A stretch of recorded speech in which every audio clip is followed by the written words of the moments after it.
Olá, bem-vindos ao canal Alma Luz. Estamos aqui para o nosso Evangelho no Lar e resolvemos manter o cenário novo, né? Porque ele é mais legal. Se vocês estiveram aqui no vídeo passado, né? Já expliquei, é verão praticamente, né? Então a gente está aproveitando a luz solar para fazer com que o ambiente fique mais aconchegante, acolhedor e alegre, né? Então tá, então nesse clima a gente já vai direto para o nosso assunto, que é o último versículo do capítulo 4 do Evangelho de Mateus. Então, antes da gente começar, a gente vai fazer a nossa oração de início. Eu convido a todos a fecharem os olhos,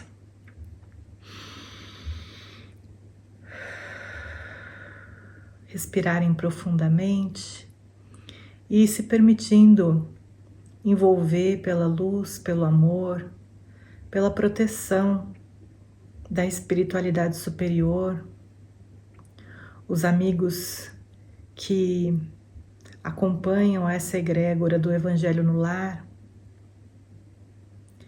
que nos acompanham em nossos lares, a quem somos extremamente gratos por estarem sempre conosco, por ajudarem a que tenhamos um local tranquilo, que possamos receber as instruções do alto. Muito obrigada a todos vocês.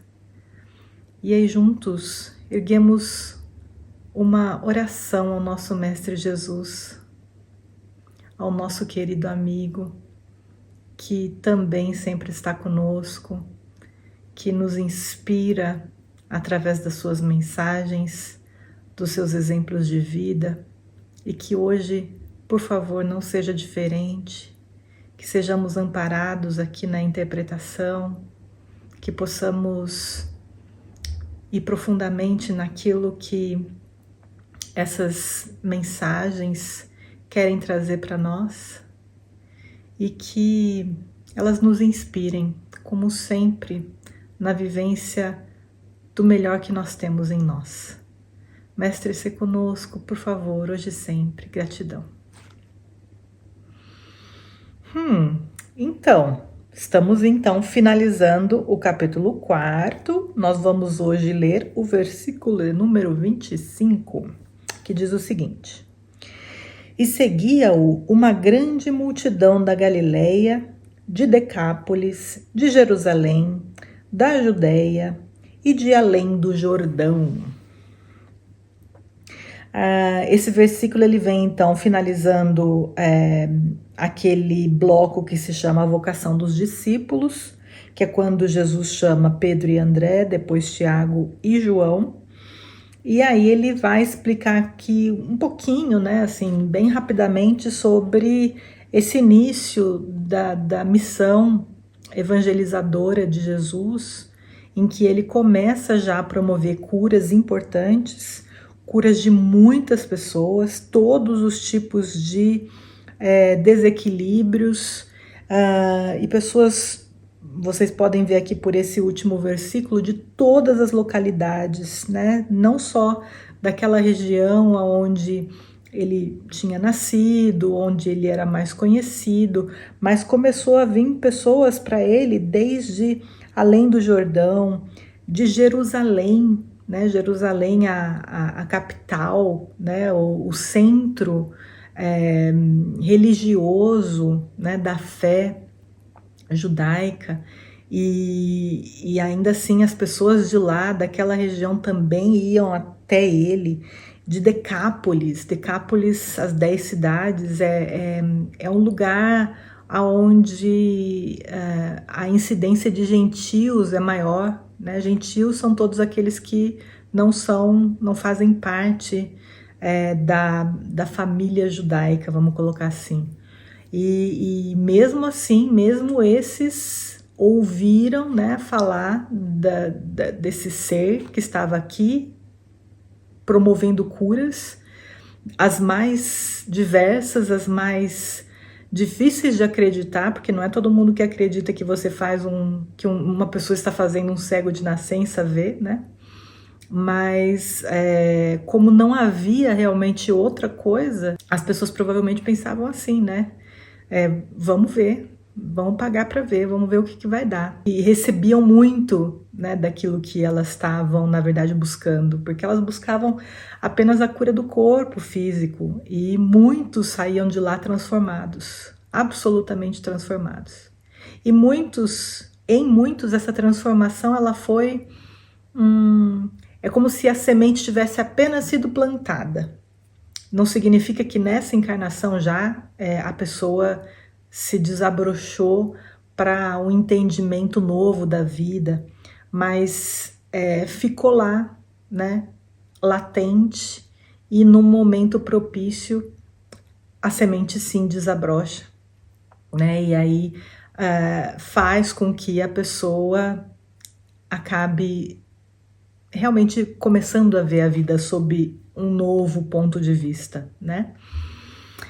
E apesar de ser simples esse versículo, eu acho que tem uma lição muito interessante que a gente pode tirar daqui, justamente desse ponto, né? As pessoas na época de Jesus, e sabendo da sua fama, elas começaram a segui-lo, independente de terem ou não a fé judaica, né? A fé nos patriarcas, a fé em Moisés, né, que era algo assim muito importante, é algo muito importante, né, nessa fé judaica. Mas independente disso, independente da religião ou das crenças religiosas, passaram a seguir Jesus, até porque naquela época não eram só os judeus que viviam ali naquela região, os próprios judeus, apesar de reclamarem de serem escravos, eles também escravizavam vários gentios, né? Então, muitos dos quais não podiam proclamar a sua fé, não podiam adorar os seus deuses, e que estavam ali, então, né, na obrigação de terem um comportamento de acordo com o que era esperado dos seus senhores, né? E esses seres, ainda assim, também se sentiram tocados por aquele que, como nasceu ali entre os judeus, né, a gente chama ele de rabi, apesar dele não ser oficialmente um rabino, né, como era na época, mas por conta, obviamente, da sua envergadura.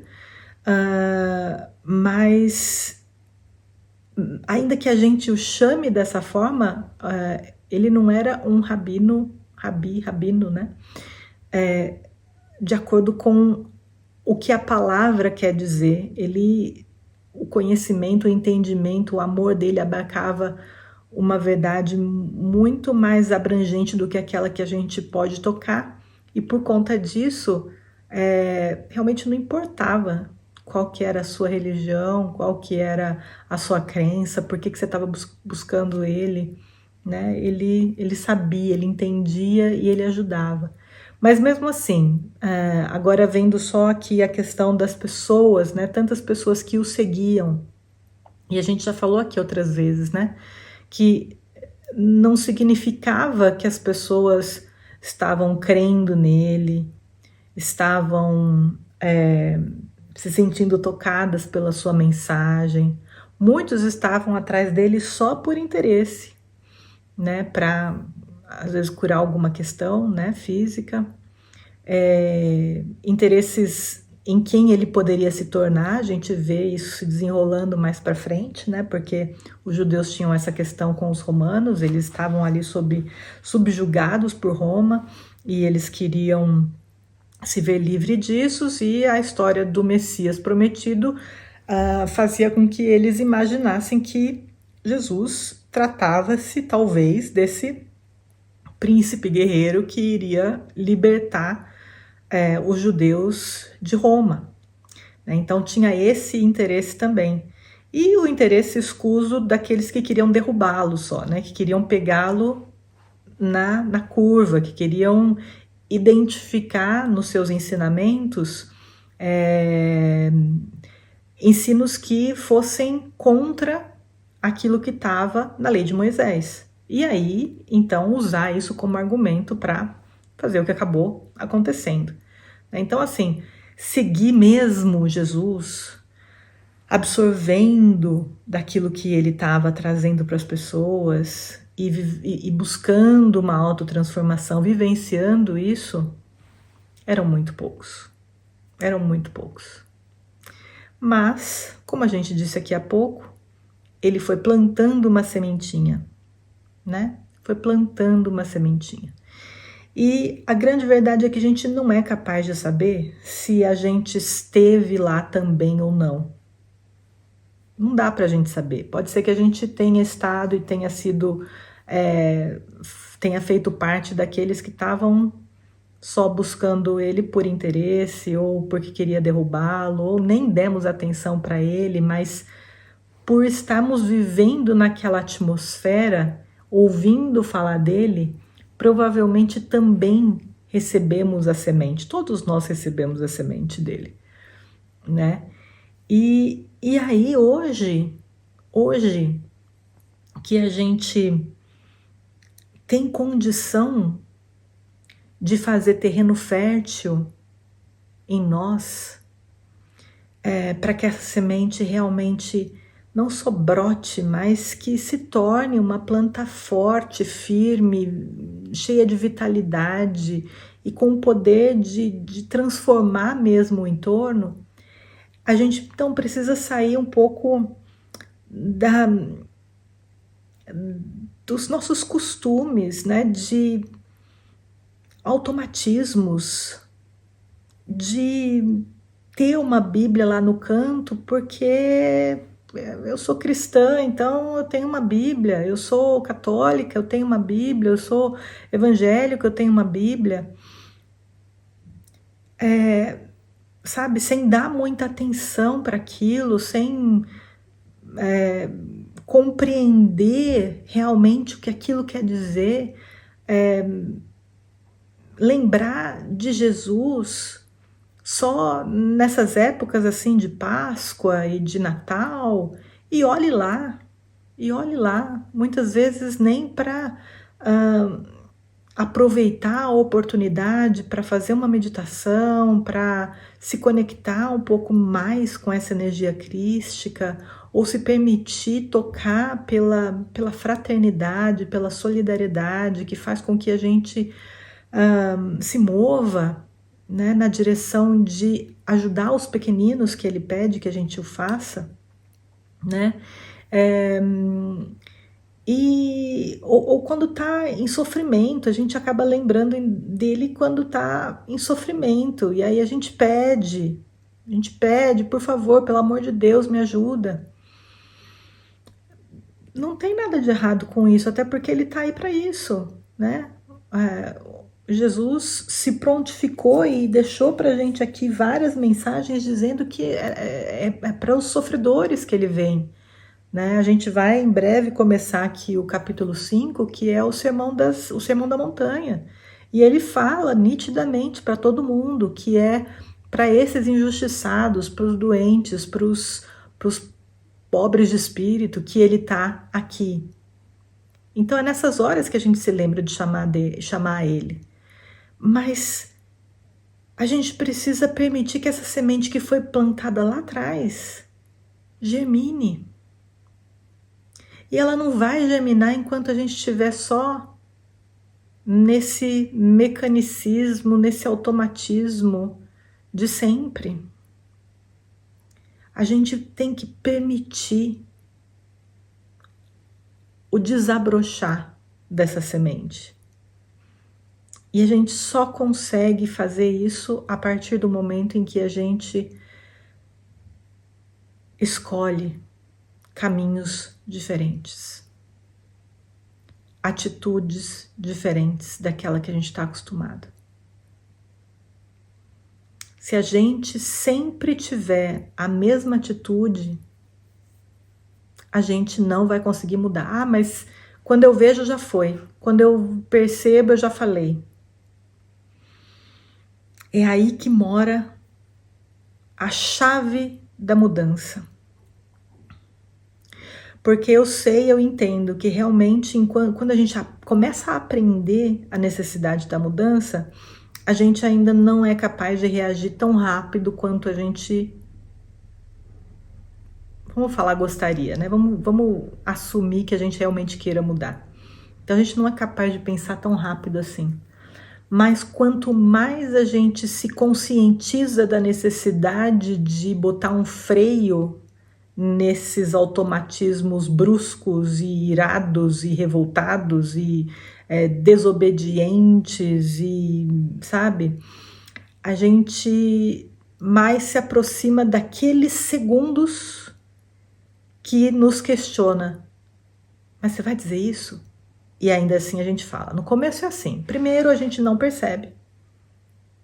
Segundo, a gente começa a perceber, mas não consegue agir.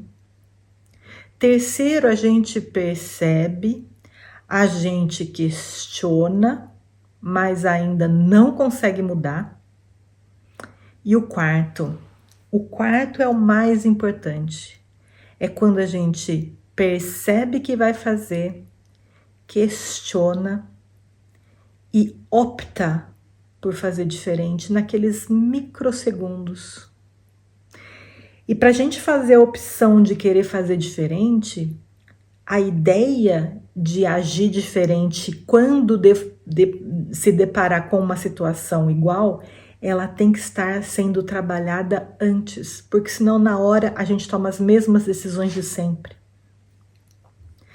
Antes, agora, estamos aqui agora conversando sobre o Evangelho, falando de Jesus, autoconhecimento. Eu preciso saber aquilo que me atrasa, aquilo que está me segurando para baixo, aquilo que me traz peso, as reações que eu tenho. Vamos pegar uma reação bem corriqueira, qualquer, trânsito, porque não tem quem não se deixe sensibilizar pelo trânsito, pelos problemas que o trânsito traz.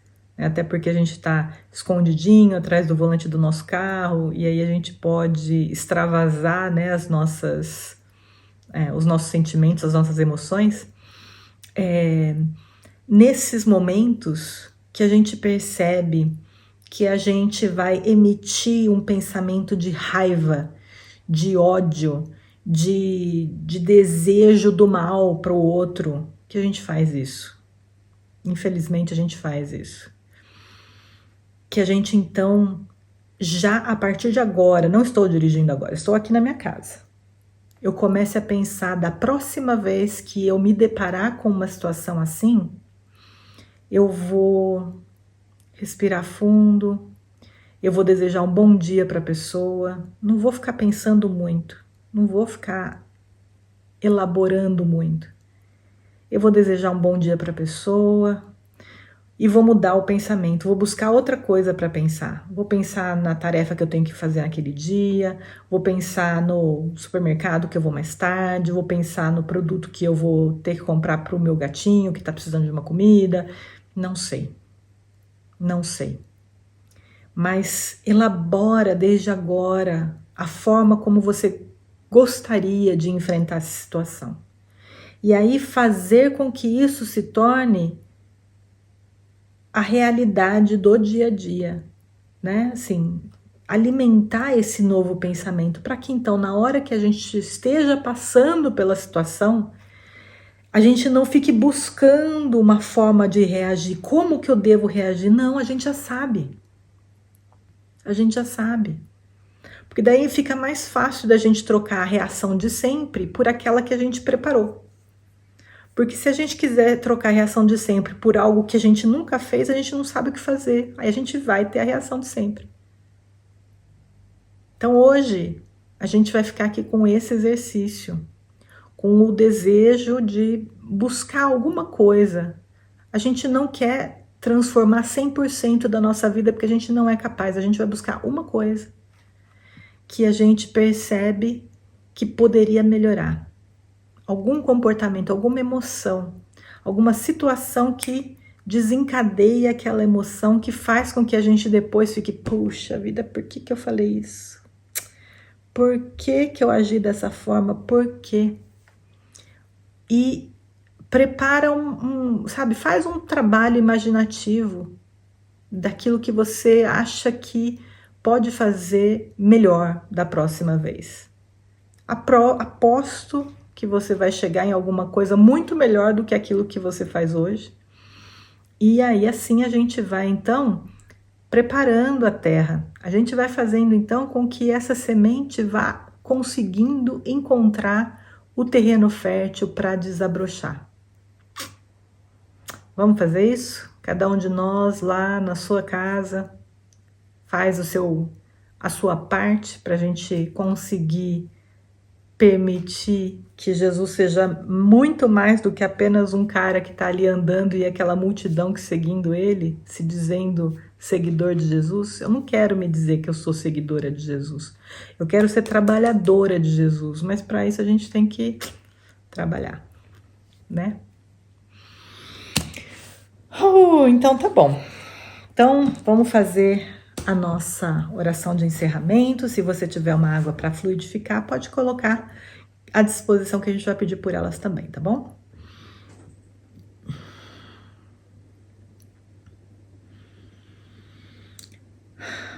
Mestre amado, nós agradecemos pela lição de hoje e pedimos a sua inspiração, o seu auxílio, para que, ao olharmos para dentro, consigamos identificar algum ponto onde essa nossa ação vai ser mais produtiva, a gente vai conseguir encontrar mais sucesso, que a gente se comprometa com essa tarefa que não é muito difícil e que a sua inspiração não nos falte, para que saibamos imaginar a melhor forma de reagir frente a esses desafios que a vida nos coloca e que em pouco tempo possamos nos alegrar na certeza de que mudamos um comportamento arraigado, que em breve o nosso automático não vai ser mais na raiva e na irritação, vai ser na paz e na tranquilidade e no desejo sincero que todos os nossos companheiros de humanidade sigam em paz.